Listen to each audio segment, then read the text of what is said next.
Sri Dakshinamurtaye Namaha. Today we are here to we are celebrating the Sanskrit week. In that as a part of that, I am going to present a topic on Raksha, Uha, Agama, Laghu, Asandeha as the Prayojanam told in the Mahabhashya. Okay, we will see if it is applied to the Bhasha. Okay, so what is said in the Mahabhashya is too technical. Vyakarana Mahabhashyamiti api Patanjali Maharshina Virachitamasti.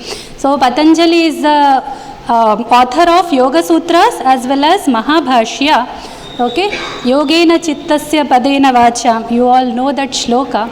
So let us see what Raksha, these 5 prayojanas, Mukhya prayojanas that are told in the Mahabhashya as applied to the language. So first let us see Raksha.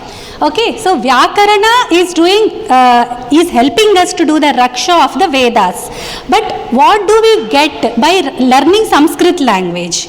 Okay, Sanskrit language, let us see how Raksha applies. When we have exams, we are all afraid, isn't it? So what do? We study good for exams, but still we have some fear. We go to Saraswati Devi. What do we speak to her in which language? Sanskritam, isn't it? We tell her Saraswati Namastubhyam Varade Kamarupini. Okay, and we all ask her Siddhir Bhavatu Me Sada. Okay, and when we are afraid of some unknown things, so in the night we are afraid of the darkness, then we think of Hanuman, isn't it? And in which language will we speak to Hanuman in?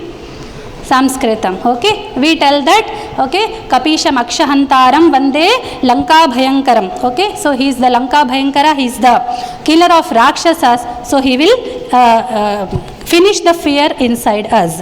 Okay, so this, please, can you go ahead? Yeah, give it.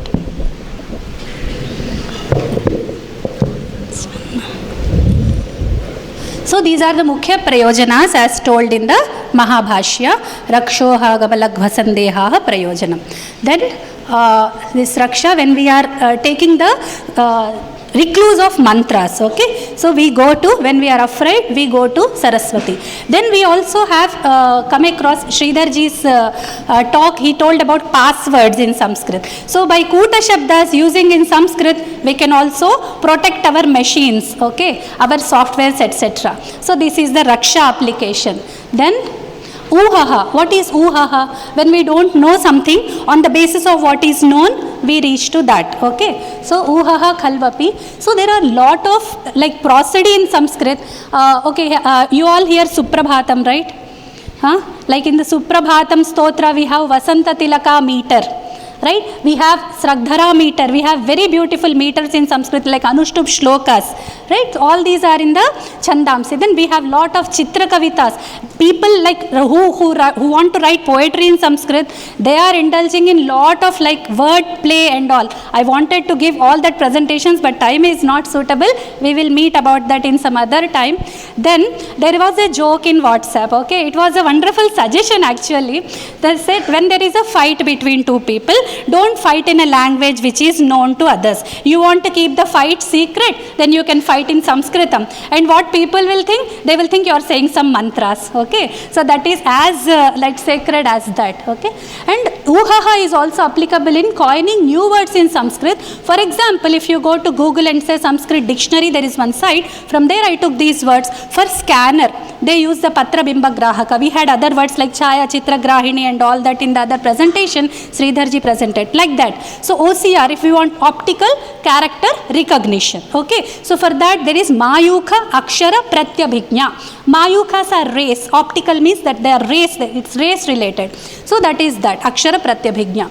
And then for download, we don't want to use, using our own language has its own advantages. We feel very proud. When we are in a foreign country, when we are in a foreign place where nobody speaks our language, sometimes I am a Telugu, like I hear a Telugu word, I say, oh, Telugu people. And if a Kannada speaker might feel happy with Kannada people, like that. So if we speak in our own language, we feel happy. So for all the words, we are trying to coin something equivalent in Sanskrit. So download has so many words possible in Sanskrit. And upload, uparopanam and all that. So you can use upa upasarga, ava upasarga and all, and then you can coin. So there is a joke. One Purohita is there. He wanted to do some yajna. Okay, so in that he has to say swaha. With swaha he has to use fourth vibhakti. Right? So he wanted to say agnaye swaha. He doesn't know agnaye. Agnaye is the fourth vibhakti for Agni. But he says Agnaya Swaha. Then somebody says, oh, no, he knows only one, like Rama Shabda. So he thinks that it must be like that. Okay, then somebody corrects him, no, it is Agnaye Swaha. Then he says, okay, I will use another word for Agni. There is Jata Vedas, I know. And he says Jata Veda Ye Swaha. And he says, that is Sakaranta. It should have fourth vibhakti as say. So he corrects it, Jata Veda say. Then he says, oh, I know lot of words. Why do you worry? And he says, Anala say Swaha. He says, no, it is Analaya, it is Akaranta Shabda. So this is how, if you don't know Sanskrit, how can you think of which Anta it is there, which word we should use, what will be the ending. So it will be very difficult without the knowledge of Sanskrit. You can't say even one mantra. Okay. Then the Agama Prayojana. Do you all know the meaning of Devavani? Sanskrit has another word which means Devavani. What is the Devavani? People say it's language of gods. God speak in Sanskrit. But no, Devavani language is the one which makes us divine. Divyatvam anayati asmasu. When we speak the language, when we learn the language, we all speak very divine about it. The divine qualities come inside us, hence it is called Devavani. So Agama Prayojana in the Mahabhashya is told like we should study the Vedas, okay, for no punya in return. But we have some good Prayojana, like we will get some good grace of God. So for that, if we will speak Devavani, we will become divine. So that is the Prayojana. Then you must all have heard about Dr. James Hertzl. Okay, he has done one experiment called Sanskrit effect. He calls it the Sanskrit effect. You must all have heard about him. Okay, he is a neuro scientist from America. He says that he compared between the Veda Ucharana, the students who did Veda Ucharanam, and then very high intellectuals from the physics, astrophysics, and then he compared the grey matter of both of the control group and the experimental group, and he found out that the grey matter in the Vedic students is much more than the other students who are thought to be very intelligent. They are most intelligent students from the institutions he picked up, and he did this experiment and he proved it. So every day we are chanting here in our university. It is very compulsory that in the morning you chant Slokas, you do this, do that, Bhagavad Gita and all. You think, what in the morning we have to run and say all this. But see the effect of that. Your brain is developing everyday basis. Okay. So that is not, I am not saying it. It is said by the experiment. On the basis of the experiment, it is said by Dr. James Hertzl. Thanks to him. Okay. Then we'll go to the Laghu Prayojana. We have a Ekakshara Kosha. Laghu means shortness. Okay. How short, how compactly we can express the words in Sanskritam, we will see. Okay. So there is only one letter for one full word. Like A means Vishnu. Okay. A means Vishnu and A also is Vishnu. Then we have E is Manmatha. So if you want to write one shloka, you can also make code these things with him. Okay, with these words. Like Uhaha and Uhu means Shiva. And then Oh is Brahma. Like this, one letter will stand for many things. I have only showed you only some for now. Then we have Sutra Sahityam. Okay, Laghu means shortly telling, the ability to tell as short as possible. You know, the Ashtadhyayi composed by Panini, it is full of sutras, right? And we have Yoga Sutras, we all know Yoga Sutras, okay? So, Yoga Chitta Vritti Nirodhaha. Isn't it? How compact it is, and if you see the commentaries on that, it will run into pages. The commentaries run into pages together to make you understand what yoga, what chitta, what vritti, what nirodha. They are all technical words which are put into one short way where you can remember. Sutra Sahitya helps us to remember many things. Okay, then we have the Samasa format in Sanskritam. This is all general Sanskritam. You need not have any much knowledge into Vyakarana and all. With general Sanskrit you can do this. You must all have heard about the shloka Agajanana Padmarkam. Right? What does that mean? Any of you can guess it? Agajanana Padmarkam Gajanana Maharnisham Anekadantam Bhaktanam Ekadantam Upasmahe. You read this shloka in our Ganapati temple, right? You can read it. Okay, what is that meaning? Who is Agajanana Padmarka? Let me open it for you. A is negation, okay? Ga is something that goes. Aga, which does not go. And it is used for mountain. Okay, Agaja. Ja is somebody who is born out of something. So Agaja is who? Parvata's daughter. Parvati, right? And Anana is the face. Agajayaha Ananam Agajananam. And Padma. And that is like Padma. That is like a lotus. Okay. And Arka is the sun. Now, who is this person? Who is the son to the lotus face of Ma Parvati? He is Gajanana. So, Agajanana and then Gajanana. That is the beauty in that shloka, and you can prepare such beautiful samasas if you know Sanskrit. It is not possible in any other language, I bet. Okay.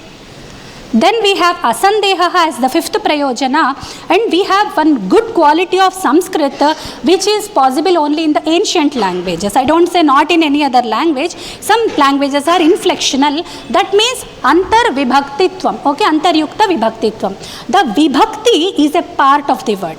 Like for example, my pet example I use is Ramaha Ravanam Hanti. Rama kills Ravana. If we take it in English, if you will reverse the places of Rama and Ravana, what happens? Rama is a subject because he is in the first place. Ravana is the object because he is after kills he comes. That's why he is an object. But in Sanskrit it is not like that. Ravanam is carried along with the Vibhakti, like is a part of Ravana. So that will help us to make ourselves very clear. Ambiguity is very less in Sanskrit. When they say Sanskrit is the best language suited for computers, I don't think there is any great exaggeration in that. Yes, it is as compared to other languages. A disambiguity feature when you apply to this machine, this is all the era of artificial intelligence, machine translation. So we are looking for the best language which is suitable and all. Yes, Sanskrit applies to it as compared to the other languages. Okay. Then there is like syntax, I explained both of them. So because of inflection, the syntax is very free in Sanskrit, and we can go ahead with any number of like words without getting confused about the ideas. Okay. Then I wanted to give the sentences in the Mahabhashya. So I will read them out for you because the topic given we have to do justice to it. I explained to you as applied to Sanskrit language as a normal activity, not as applied to Vyakaranam. So these are the Rakshardham Vedanam Adhyayam Vyakaranam. Lopa Agama Varna Vikaragnaha hi Samyak Vedan Paripalayishyati. One who knows the Vyakarana will be able to do the Raksha of the Veda. For that we have to read the Vyakaranam. Then Uhaha Khalvapi Na Sarvairlingair Na Cha Sarvabhir Vibhakti Bhirvede Mantra Nigaditaha. So what to do? Veda does not have all the Vibhakti mantras. Then the Yajnika, who is doing the Yajna, should be able to form the words, like that fellow who was trying to do the fourth Vibhakti for Agni. The Yajnikas have to do it. So they have to know which Vibhakti, which form will apply there. Okay. Te Chavashyam Yajnagatena Purushena Yatha Yatham Viparinama Yitavyaha Tannavayyakarana Shaknoti Yatha Yatham Viparinamayitum Tasmadadhyayam Vyakaranam. That's why you should learn Vyakarana. Mahabhashya Patanjali Maharshi tells us. And we all know him because of our Yoga Sutras, right? Then the last statement is Agamaihi Khalvapi. Brahmanena Nishkarano Dharmaha Shadango Vedaha Adhyayaha Gneyaschaiti Pradhanam Cha Shatsu Angeshu. What he tells is we don't have much time in our lives, isn't it? We are all like, we want to do anything in a sukshma manner. Very easily we want to attain our goals. So Vyakarana will make you attain those goals because you will know all the language within within just 4,000 rules which are there in the Ashtadhyayi. You will know the whole Sanskritam. You will be able to deal with it. Okay. Then Lagvardham cha adhyayam vyakaranam brahmanena avashyam shabdaha gneyah iti na chanterena vyakaranam laghu nopayena shabdaha shakyaha shaktum. That's what I was telling. So laghu upaya is also applicable. Once you know Vyakarana, you will know the Prakriti, you will know the Pratyaya, you will know all the elements, and then you can start working with it. Okay. Asandehartham, then with no the disambiguity which we are talking about. So this is a very long statement. I will just leave it for you. It's a discussion on which samasa we have to take. So there is a statement in the Veda. Now they want to make the meaning of it. The meaning will come only when the samasa will be clear.